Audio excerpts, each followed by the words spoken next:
Oh hey bro, you made it just in time. Me and you are about to talk about some wacky video games.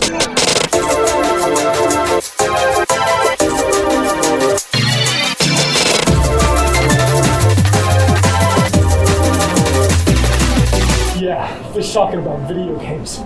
That's pretty original. Fellas, have you ever by any chance played a little game called Daytona USA?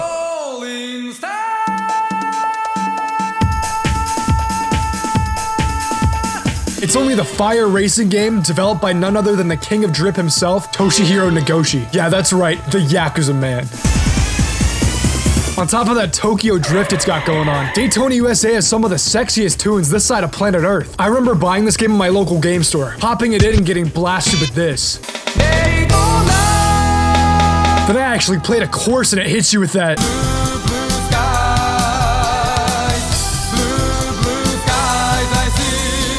Trust me, when you fire this game up, your little nuts are gonna be quaking. You can even switch into first-person mode with just the press of a button, further immersing you in the high-octane 3D racing action. It's some crazy stuff, fam. Okay, maybe racing games just aren't your style. Don't worry, buddy, I get it. You got your punk-ass music coming on, that song. Perhaps you're in the mood for something a little more spicy. Let me introduce you to my pal, the King of Fighters 95.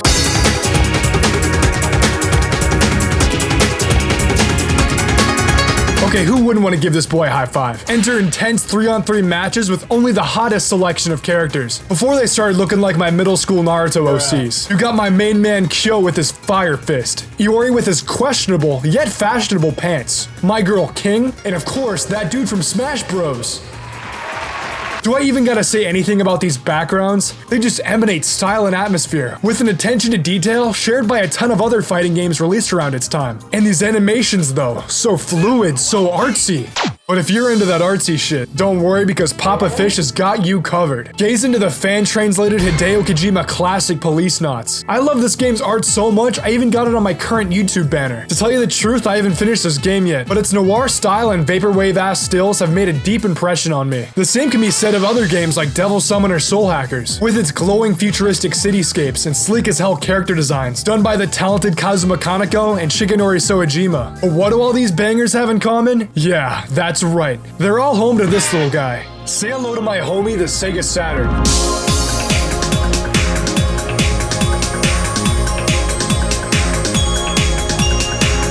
If you take even a cursory glance at my channel, it's really not hard to tell I'm super into Sega back when they made stuff. I have no idea why, but old Sega games are like the most mystical and fascinating thing to me. Sure, there's a ton of people who talk about the Mega Sys and the Dreamcast, but I don't know man, I'm feeling pretty thirsty for something else right about now. The Saturn's library has mostly fallen into obscurity over the years, but there's so many absolute gems people have no idea even exist. So I say we give this man a well-deserved pat on the back with this here video, and maybe, just maybe, we'll have a good time while we do it. With that said, get cozy, grab a warm glass of milk, because we're diving in. I swear. Paramount is pleased to bring you our feature presentation.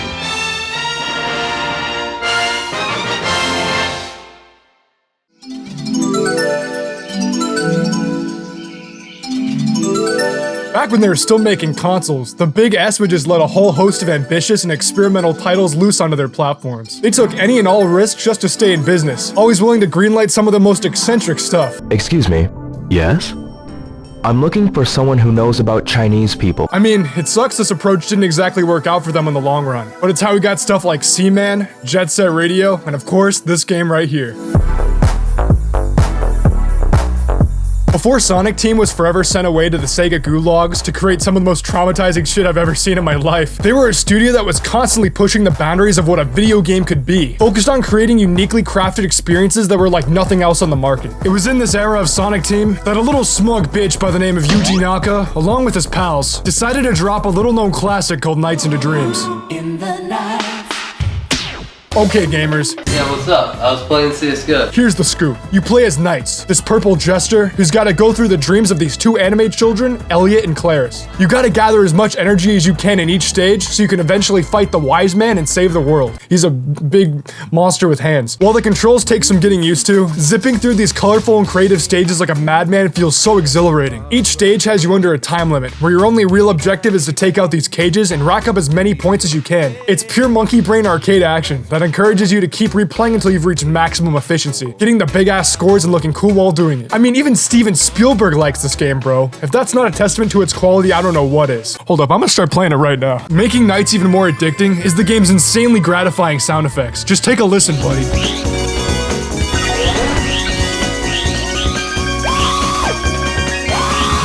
I'm no expert in sound theory, but that's making me feel pretty good right about now. Okay, this is wild right here. Did you know that to promote this game, Sonic Team made a Christmas-themed demo called Christmas Nights? Yeah, I know, settle down, ladies and gents. It's basically just the first level with a festive skin, but they added some cool-ass collectibles, giving you some fat replay value. I always make time to play this one around the holidays. It's become somewhat of a tradition for me.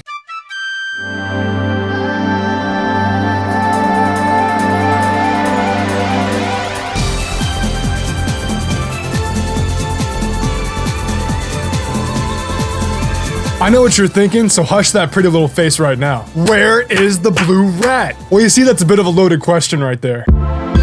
There's gonna be this big main series installment called Sonic Extreme, yeah, with an X, that went through some of the worst development hell in gamer history. It was of course canceled, but it looks pretty interesting for what it is. But to feed those hungry Sonic fans in between releases, Sonic Team released a bunch of filler games, like this 3D Blast port and this racing game with dope-ass music. Then there was this really cool collection pack called Sonic Jam. It includes Sonic 1, 2, Sonic 3 and Knuckles, a mode where you can explore this 3D world and peep some of that tasty concept art, jam out to some bangers, and watch a bunch of Sonic-based commercials and promotional videos. It's like its own little virtual museum. Grab yourself a snack and a glass of orange juice, and try not to reach through the screen. But failing to make a real Sonic game and giving people colorful migraines wasn't all our team had up their sleeve. Oh no. They also managed to cook up one of the most electrifying games on the whole Saturn. You know them, you love them, they're on the thumbnail for this video. Everyone give a round of applause for the...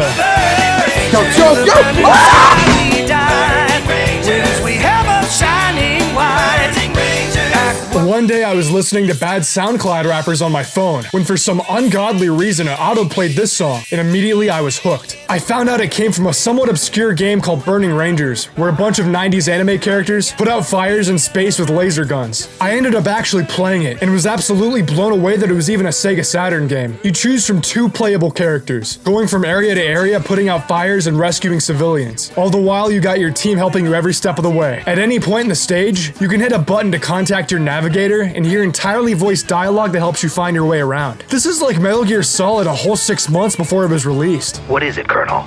I'll be telling you all about the Ford Focus SE. A Ford? Yes, Snake. His name is Big Land Man. But you can't just rely on your eyes and natural gamer reflexes to get by in this game. You not only gotta listen to the navigator, but also for sound cues that indicate some shit's about to go down. Back in 1998 or whatever, this had to have made you feel like a real anime firefighter. Just check out this atmospheric lighting too. The Saturn wasn't really the best at rendering 3D visuals, so the fact that Sonic Team got this crazy lighting working is so impressive to me. Who are they? Where are they coming from? Risking their own lives. These vocal tracks, bro, so groovy. And what if I told you that the guy who sang the vocals for this song is the Knuckles rap guy? Born on an island in the heavens. And that the dude who sang in the equally fire original Japanese version of the vocal songs is the legend himself, Takenobu Mitsuyoshi, the absolute god who sang that Daytona soundtrack that I like so much, as well as the one behind this little gem.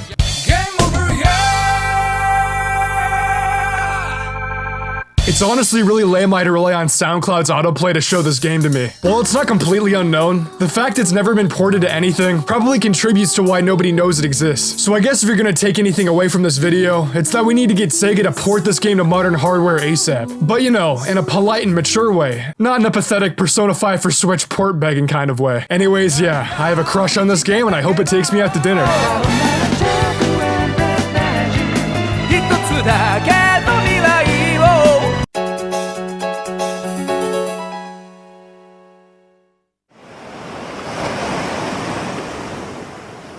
Do y'all ever just accidentally leave a console's menu on while you go do other things? Like as you're focusing on something else, the calming music of the Wii just fades into the background, and it feels nice. You'd never turn it off because it was giving you those warm gamer feelings. Some of my friends told me they would get all sleepy with the ocean waves of the PlayStation 2, and I don't blame them. That shit's relaxing. Well, clearly our boy Sega knew people like doing this kind of thing, because even back then they were creating those chill vibes that anyone could just slip into the background of their day-to-day lives. The Saturn one's really where it's at. After blasting your little virgin ears with that boot-up screen, you get this spaceship UI as you're traveling through the never-ending galaxy. The only thing to break the tranquil silence of space is the menu's little chimes. You're encouraged to fill this silence with the Sega Saturn CD player. You pop in your favorite tune and sit back as the UI fades away, revealing your low-poly spaceship friend as it flies endlessly through the sky.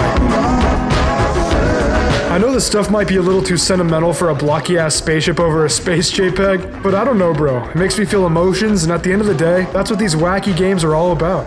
Well, let's continue through our voyage, shall we?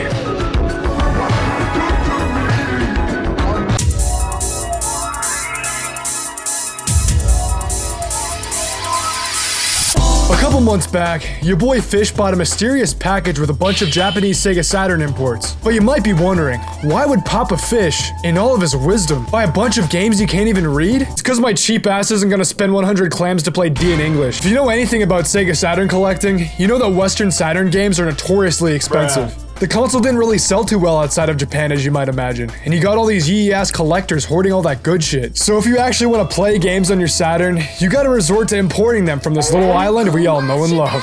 Oh wow. That being said, almost all my legit Saturn games are imports, and my wallet is perfectly okay with that. Not only are they way cheaper, not only do they got these fire cases, but most of them don't even require you to understand the language to play. You don't need a full grasp of Jap to understand how to play a fighting game, or even an arcade port. It will, however, be an obvious issue for RPGs and visual novels, making a vast amount of Saturn games uncharted territory for most of the planet. Oh yeah, not to mention, only 258 of the 1,265 total Saturn games were released in the US. I'm gonna vomit, y'all. That's like so many games. Anyways, let's get back to that box I was talking about earlier. It included enough stuff I knew about with just the right amount of mystery that I was eager to throw my cash down the drain. Okay, so we got Rond, Tengai Makyo the Apocalypse 4, Hybrid Adventure Virus, these 3 combat simulators I ended up selling for $7, the aforementioned Soul Hackers, and last, but surely not least, D.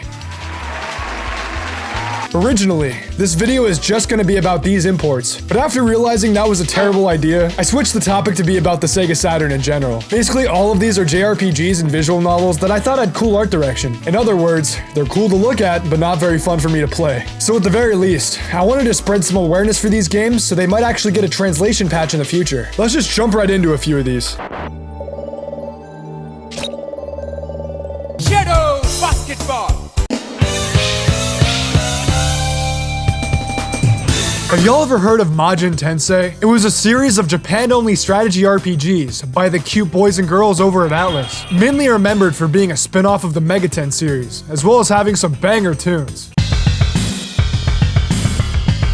It really sucks that old Rond over here, the third Majin Tensei game, had to come along and tank so badly that Atlas canned the entire series and forgot it even existed. Even with that being said, I came into this game with moderate expectations. I was really vibing with the art on the box, that cool Cityscape FMV intro, and not to mention those fire 90s Atlas menu screens. Why don't you play a real Shin Megumi Tensei game? While you and the gang are chilling at an Aztec museum, your little brother gets straight up kidnapped by the demon lord himself, Moloch. So now, y'all not only gotta get him back, but also stop the oncoming apocalypse by getting down and dirty with some slow-ass strategic gameplay action. Short and simple, this game is just a little too tedious and slow for its own good. While the gameplay could just be a product of its time, having to wait for minutes on end, watching that damn battle screen come up every 5 seconds, made me more flaccid than words can even describe. While I realize it's a little unfair to judge this game so harshly, when I can barely even read anything besides the battle commands, the handful of SRPGs I've actually played are infinitely more fun and interesting than Rond gameplay-wise. Who knows though, a fan train could really turn this game around.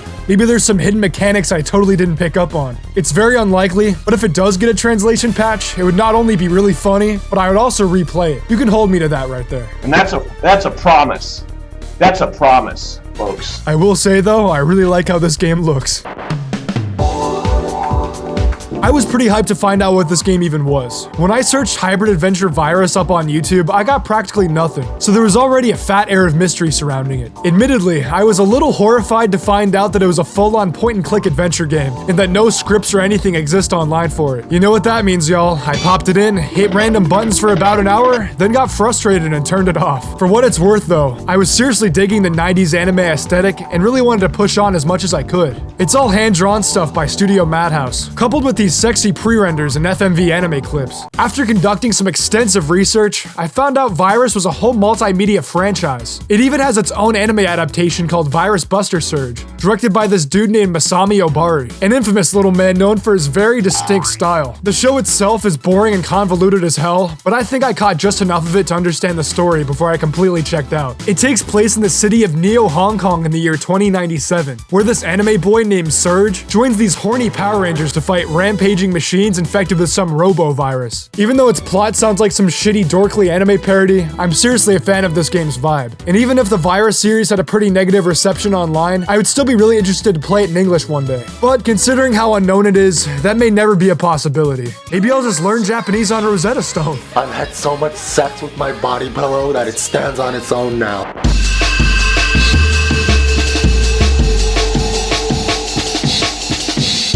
Okay, I know this isn't a Saturn exclusive nor Japan only, but honestly I've wanted to talk about D for a very long time, so I'll take any chance I can get. Originally released on the Panasonic 3DO in 1995, D was the brainchild of Kenji Eno, who built it to be the ultimate horror game, fully composed of FMV cutscenes that the player moved across. On top of this, it was going to feature the digital actress Laura Harris. For those who are fortunate enough to be unaware, digital actors were a trend that died off around the early 2000s, where 3D models would be shared among projects and treated as if they were a real actor. Our girl Laura over here was only ever used again in the Saturn game Enemy Zero. It's a pretty interesting little game to say the least.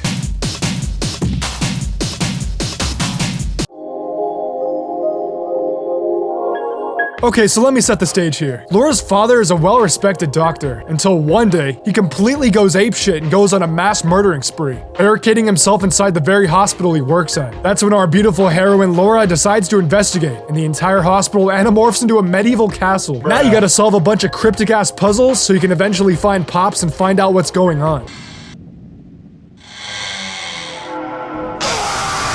Don't get me wrong, this game is ugly and slow, and its puzzles are way too obtuse, but it's one of the most uniquely eerie games I've ever played in my entire life. It has this creepy, oppressive atmosphere going on that never lets up. The uncanny character models and grainy textures make the game even more of an uncanny experience. You already know how much I love old pre-rendered Garbo, so a game 100% made of them really rocked my nips something fierce. Oh yeah, there's also the fact that you were forced to complete this game in under 2 hours with no save points or pausing, making this sense of impending dread and anxiety extremely palpable. Even though this shit definitely isn't for everybody by a long shot, my experience playing it was extremely memorable for a multitude of reasons. And now you know you must leave. I feel myself changing.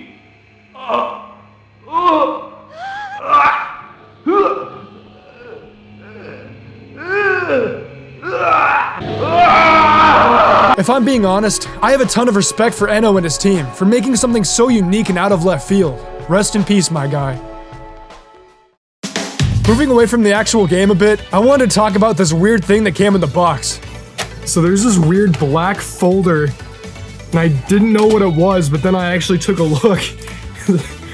I have no idea what they're supposed to be for, but they make me very happy. On that note, I just love how much useless paper they shove in Japanese game cases. Look how much worthless junk's in here. Like, check out these spine cards. You're supposed to slide these onto the spine of a case so they can look all cool on a shelf. I mean, they don't stay attached or anything, but honestly, what a cool concept. Also, my copy of Soul Hackers even came with a Mega 10 trading card. Maybe you're not so bad after all, Atlas.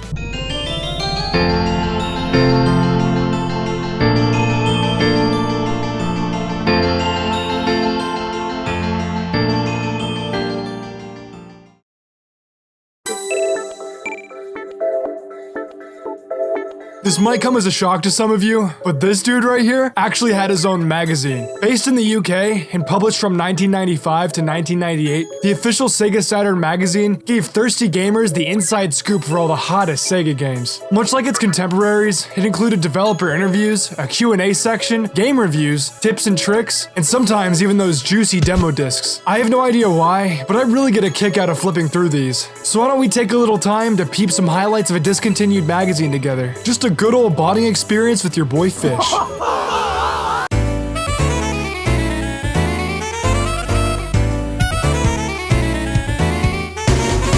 Domestic violence? Are you being real right now? Hitting you right in the face in the very first issue, you got this domestic violence ad for Virtua Fighter. Even though I love me some Virtua Fighter 4, the series never really managed to captivate me, unlike the other 3D fighters that came after. While Soul Calibur has its cool weapons and Tekken has its hot rich people, Virtua Fighter is just kind of there. Speaking of fighting games, we have this Storm and a D-Cup ad for Fighting Vipers, which was the other fighting game made by Sega's AM2 division. This weirdly sexually charged shit seems to be the theme with this magazine. It just relentlessly shoves titties in your face constantly and hopes that your virgin ass will take the bait and buy their stupid gaming magazine. This bitch wants your body. Sexy as hell, vampire savior goes for the jugular. Zooey mama. Bro, I actually gotta save that game for another video sometime. It's like Street Fighter but with Halloween monsters. It's really fun. Head for Saturn?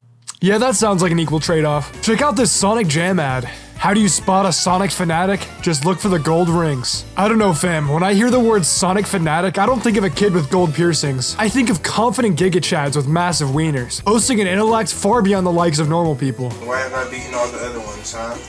Cause it's f***ing Sonic.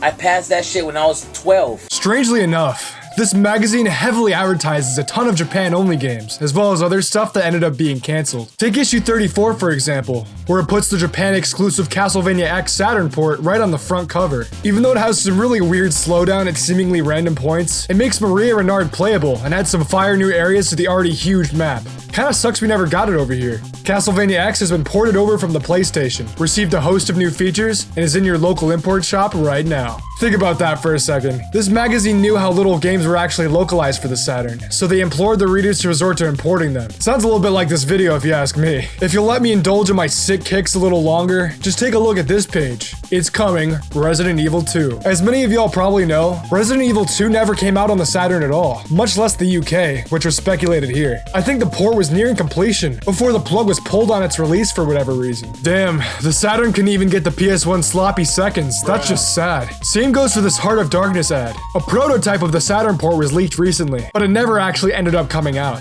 Boy, imagine being the guy that didn't know the Heart of Darkness port would be cancelled. How embarrassing.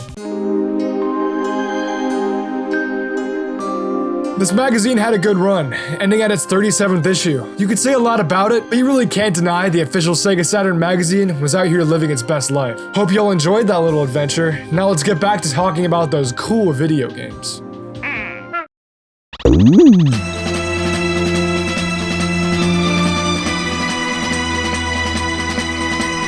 I always found Panzer Dragoon to be an incredibly striking game from an aesthetical standpoint. There's something about the mix of sweeping orchestral music and the grainy low-resolution Saturn textures that creates a vibe that, quite frankly, makes me buzzed. If you have no idea what a Panzer Dragoon is, first of all, what a loser. Second of all, it's one of those series that, despite the long gaps between main releases, always maintains its passionate cult following, just because of how damn cool the games are. Panzer Dragoon has you flying on the back of a dope-ass dragon, shooting laser beams at airships and weaving through enemy fire. All the while, you're set in this interesting and complex world, backed by an intense and emotionally gripping soundtrack that makes even the strongest alphas shed manly tears. The first two games offer short, yet surprisingly solid rail shooter experiences, with an atmosphere completely unique from other games in its genre. The third game, however, is an entirely different beast on its own. Behold the apparent greatest game you've never played, Panzer Dragoon Saga.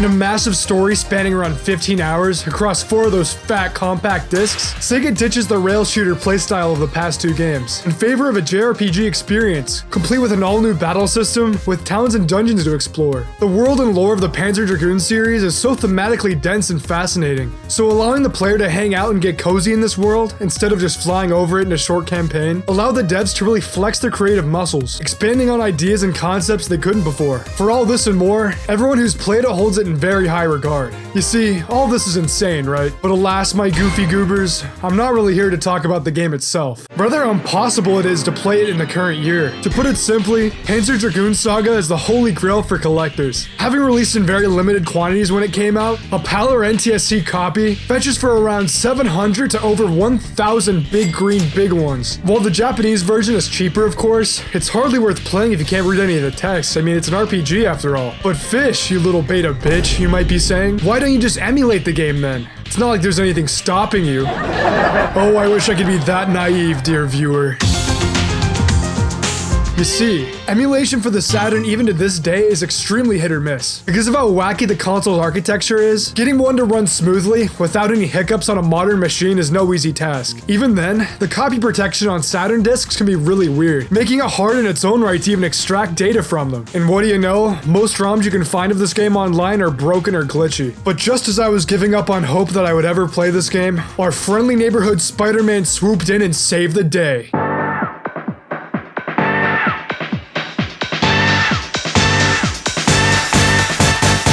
I couldn't believe my eyes. Peter Parker himself, broadcasting from the YouTube channel Backwards Entertainment, came to me in my time of need. Not only did he provide functioning ISOs of the 4 Panzer Dragoon Saga discs, not only did he also include high-quality scans of the box art and manual available for download, but he also gave a solution for the dilemma that I and many other cool gamesters were facing. Allow me to break down the process for you as simply as I can. Alright, so you're gonna need to buy a Saturn Action Replay cartridge and flash it with the software called Saturn. He offers a pretty good tutorial on how to do this, but just know it's basically essential if you really want to get the most out of your Saturn. This bad boy is going to let you play imports as well as burn copies of any games you want. Assuming your PC has a disk drive, all you gotta do is burn the game files to 4 CDs using a software like Image Burn and play them using the power of Saturn.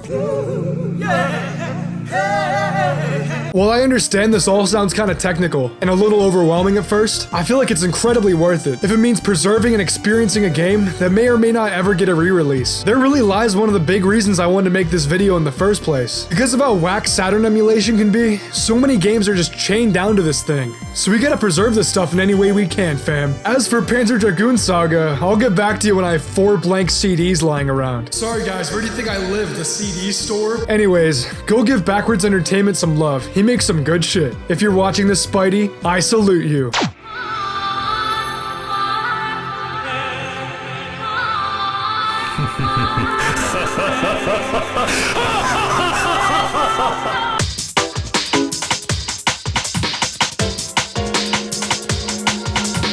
After name dropping it like 80 times in this video, it's finally time for us to talk about Soul Hackers, baby.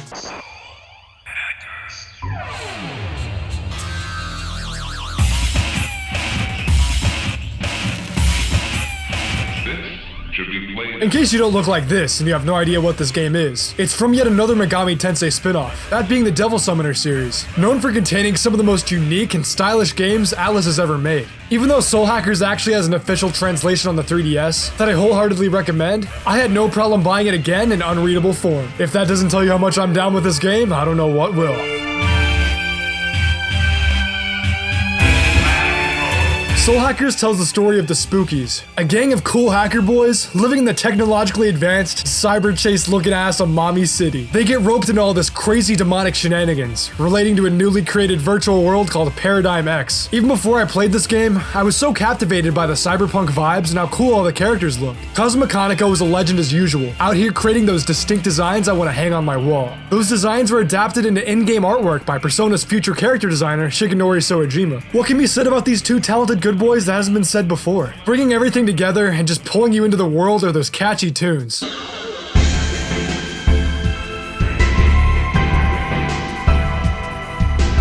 just goes in, bro.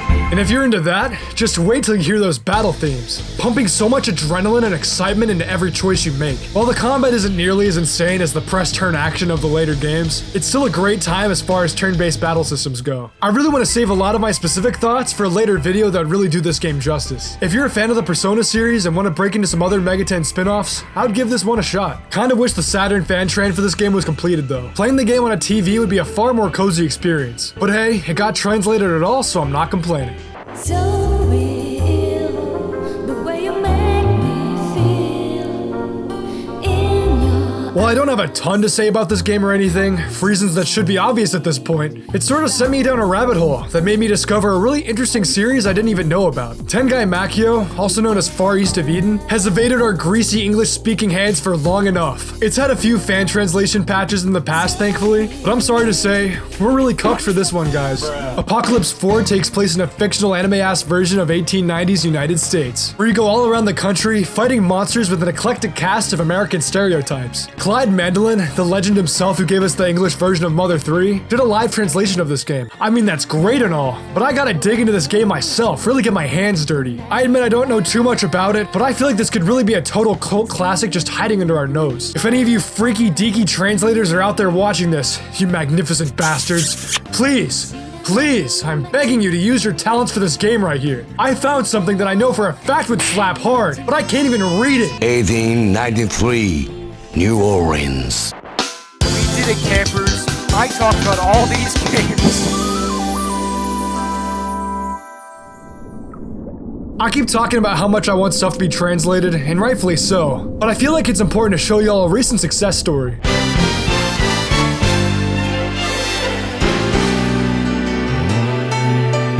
Hey, what do you know? A bunch of talented good boys and girls out there are doing God's work. These people single-handedly translated every bit of text, including all optional dialogue and battle commands, and even added captions to all the cutscenes in the catchy opening song.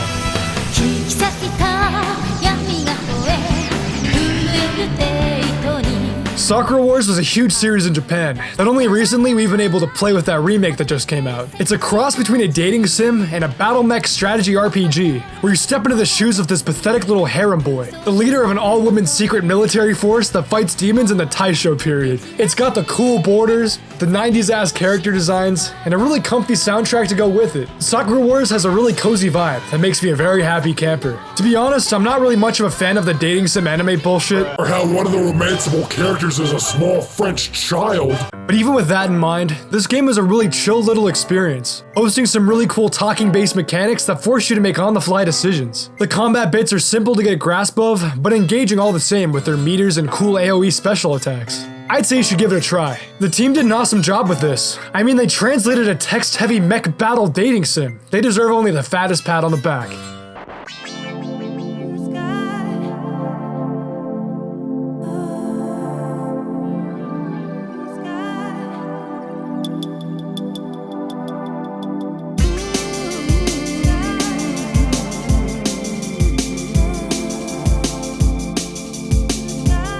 Instead of people only thinking of the Saturn as that total failure of a console, spelling the beginning of Sega's financial struggles, I'd rather it be thought of far more often for how many risks it took, or for the wild hidden gems hiding beneath its waters, and all the people who still care about it to this day, including yours truly if you couldn't pick up on them. This was by no means a definitive or comprehensive list of all the best Saturn games, hand-picked from some all-knowing gamer god. Nah fam, just the ones that make me very happy. Even some of the more unfun games we talked about had something artistically solid I could take away from them, whether that be the atmosphere, music, or basically everything but the gameplay. I feel like you can derive appreciation from practically anything, regardless of its inherent quality. The very first game we talked about isn't even all that fun to play for me personally, but I was so down with literally everything else but the gameplay that I didn't even care if racing games weren't really my glass of milk. I get it, y'all. The Sega Saturn didn't do so well financially, but I couldn't give less of a shit because of how much the games I played on it got my creative side going. Video games are pretty cool, guys, and I hope that this video was able to inspire you in some way, like these games did for me.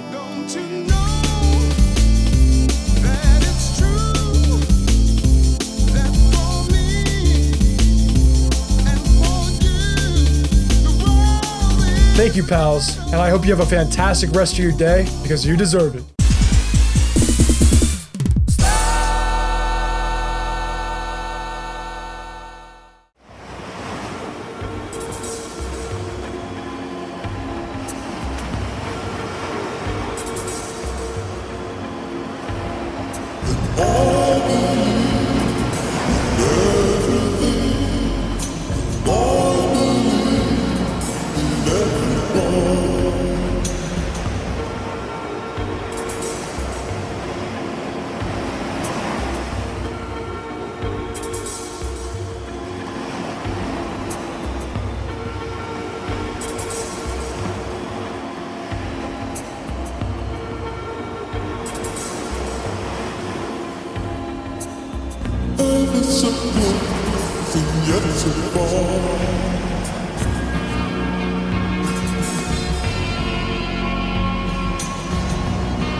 Bro, this can't be real. I had 200 subs a month ago. Y'all are insane.